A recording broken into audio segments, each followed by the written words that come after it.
Today in class you discovered the first half of the last law of exponents.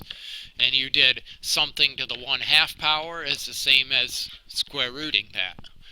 Something to the 1/3 power is the same thing as the cube root of the base. Something to the 1/4 power is the same thing as the 4th root of the base. And then so on and so forth. So we can do base to the 1/n power is going to be the nth root of the base. But obviously not every fraction has a 1 as its numerator. So we need to investigate what happens when that top number changes. And to investigate that, we're going to use our power to power law. So if I've got, say, x to the 2/3 power, I can rewrite that as x to the 1/3, because we know that that means the cube root of x. And then if I want to change this 1/3 into a 2/3, I can raise this to the 2nd power, so that when I do 1/3 times 2, that gives me 2/3. So now this shows me that x to the 1/3 is the cube root of x, and now when I apply this square, my square is actually an exponent.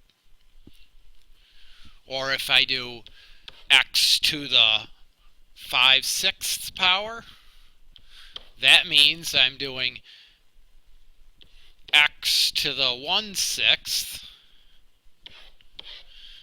raised to the 5th power.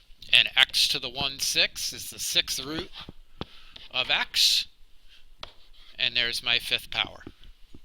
So this is going to be our next law of exponents, that a base to the a over b exponent is the same thing as doing the b root of x to the a.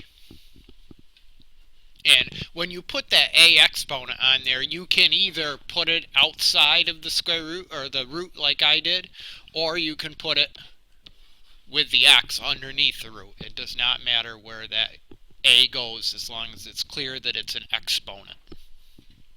Flip your index card over and we'll do some practice problems with this. So let's begin with x to the 3/5. Here's my base of x. The denominator, the 5, tells me what root I'm taking. So I'm doing the 5th root, and then the 3 is my exponent, either here or here. Does not matter. Here's my next one. Ooh, here we have a negative fraction.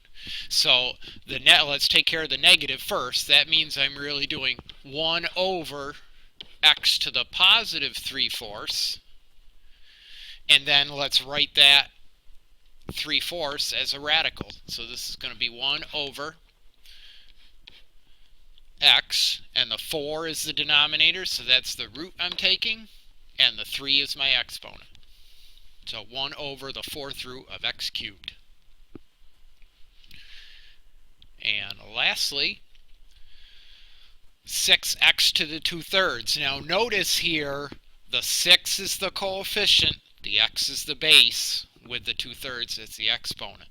So now I'm going to have 6 times x to the 2/3, we will rewrite as the cube root of x to the 2nd power.